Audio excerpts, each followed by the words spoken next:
ने ये राजनीतिक परिपक्वता दिखाई, क्योंकि दीदी तो इस्तीफा देने से इनकार कर रही थी। ये हमने वो तस्वीरें भी देखी थी जब लेफ्ट का किला उन्होंने भेज दिया था, तो जब रिजल्ट और रुझान आने शुरू हुए थे तो खुद उस वक्त सीएम जो हैं वो राजभवन गए थे इस्तीफा सौंपने के लिए और दीदी की ताजपोशी में शामिल भी हुए थे, और एक तरफ दीदी हैं। तो आपने ये परिपक्वता दिखाई, ये मैच्योरिटी दिखाई, इसके लिए आप बधाई के पात्र हैं कि इंडिविजुअल स्तर पर आई मस्ट अप्रिशिएट। जी नहीं, देखिए 2023 में महाराष्ट्र के अंदर में शिवसेना का केस आप देखिए, उसके अंदर में फ्लोट टेस्ट में उनको हरा दिया गया था। सुप्रीम कोर्ट ने क्या कहा था कि उन्होंने रिजाइन कर दिया, इसलिए हम सुनवाई नहीं करें। आपको पता है 2023 का जो महाराष्ट्र का केस है, तो ये केस तो एक सुप्रीम कोर्ट में ऑलरेडी चल रहा है। वो बात कानूनी बात है, उसके लिए हम जाएंगे।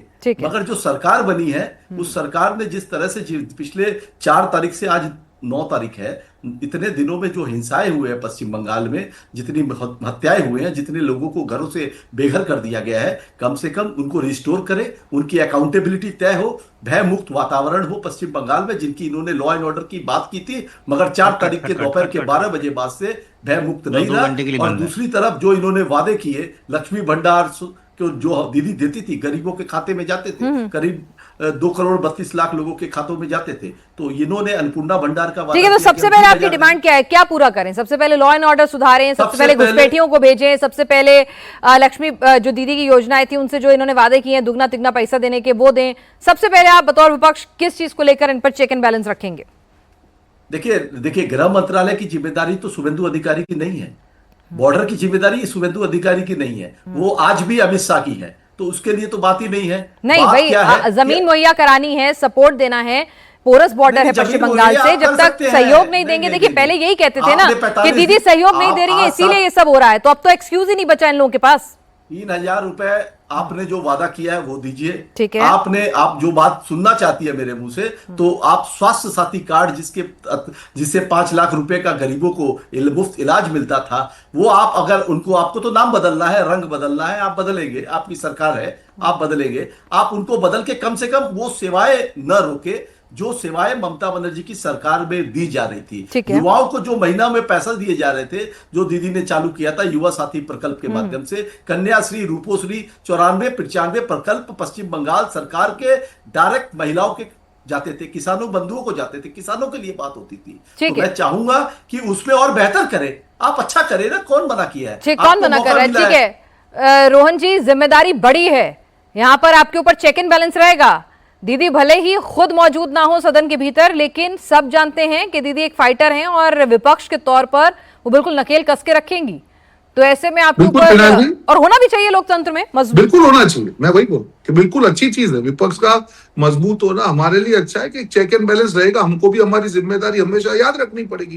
पहली बात, मैं सबसे बड़ा मुद्दा पीनाज जी कहूंगा कि जो राष्ट्रीय सुरक्षा में जो छेद था, बहुत बड़ा छिद्र था, जो अमित शाह जी ने कल कहा, पहले उसको हमको कुछ भी करके उसको रोकना पड़ेगा, क्योंकि ये जो राजनीति घुसपैठियों के सहारे हो रही थी वोट बैंक के कारण, उसको जब तक हम नहीं रखेंगे बाकी सब मुद्दे तो हम लोग कर लेंगे। सबसे बड़ा मेरे हिसाब से महत्वपूर्ण मुद्दा है कि जो 500 किलोमीटर के आसपास की बॉर्डर जो बीएसएफ को जगह का इशू था, सबसे पहले उसको करके बॉर्डर को हमको सुरक्षित करना होगा, नंबर 1।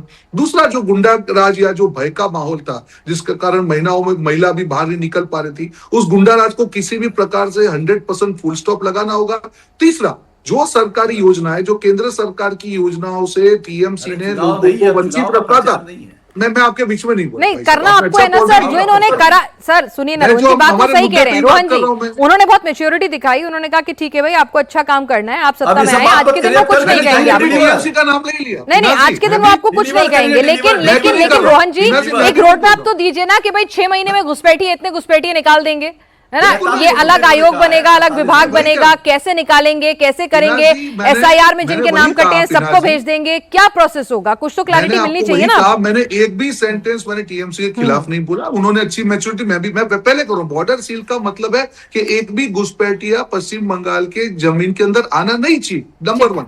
नंबर 2, पुशबैक के माध्यम से जितने लोग भी अंदर हैं उनको किसी भी प्रकार से पहले तो बाहर निकाला जाए। नंबर 3, जितनी भी केंद्रीय योजना है, जितनी भी केंद्रीय समझना है। टिप्पणी की है उसके बारे में मैं आपके बीच में नहीं बोला ना, बांग्लादेश आपके की बीच में नहीं बोला, मैं नहीं बोला आपके बीच में, सरकार है रोहन जी, मैं आपके बीच में नहीं बोला, आपकी सरकार है, मैं आपके बीच में बोला। अगर आप चाहते हैं कि इसको हम लोग राजनीतिक डिबेट करें, मैं वो भी कर सकता हूँ स्वयं जी।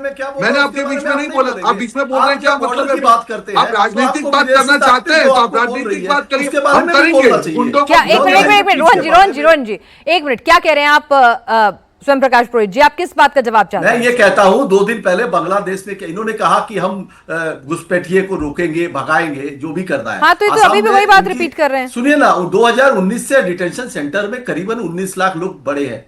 डिटेंशन सेंटर में कितनों को भेज दिया?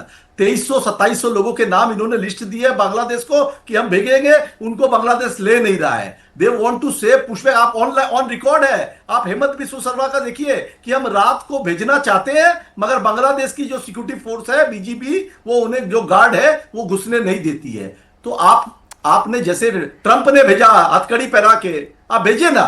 ठीक है रोहन गुप्ता जी, भाई देखिए सवाल तो पूछे जाएंगे। कम से कम ये मुद्दा पूरे कैंपेन में छाया रहा, 2021 में भी, 2026 में भी। 21 के बाद आपके पास एक्सक्यूज था कि भाई हमारी सरकार नहीं है, सपोर्ट नहीं है राज्य सरकार से, लेकिन अब तो कोई एक्सक्यूज नहीं है। बिल्कुल कोई एक्सक्यूज नहीं है, हम करके दिखाएंगे। अब इन्होंने अच्छा हुआ स्वीकार तो कर लिया कि घुसपैठी है, निकालेंगे, एक एक को खदेड़ेंगे। हम लोग नहीं माने, बिल्कुल हम निकालेंगे पुशबैक हो या डिटेंशन सेंटर से भेजना हो, हम करके दिखाएंगे। आपकी तरह बॉर्डर खुली नहीं रखेंगे, अमित शाह हम राजनीति नहीं करेंगे। हमारे लिए घुसपैठिए वोटर नहीं बन सकते हैं। आपकी नैया जो डूब गई, घुसपैठिए वोटर थे, इसीलिए वो सब कुछ खत्म हो जाएगा। करके दिखाएंगे, करके दिखाएंगे। आपने नहीं किया वोट के लिए, हमको कोई वोट की मजबूरी नहीं है। हमको पश्चिम बंगाल की जनता ने वोट दिया है, हम उस वोट के सहारे करके दिखाएंगे। कोई राजनीति नहीं होगी, करके दिखाएंगे। आपको अरे आप चाहते थे नहीं, आपके बोलने का और करने का आंसर अलग है। और सुनना है, चुप ही बैठा हुआ था। मैंने आपको कहा, मैं आपके बीच में नहीं बोला स्वयं जी, मैं बोल लेता हूँ। डिबेट अच्छी तरह से हो रही है, उसको खत्म करते हैं। बिना सी बात सिर्फ इतनी है। ठीक है, मैं आप दोनों ठीक है, ये मुद्दा बहुत ही सेंसिटिव है।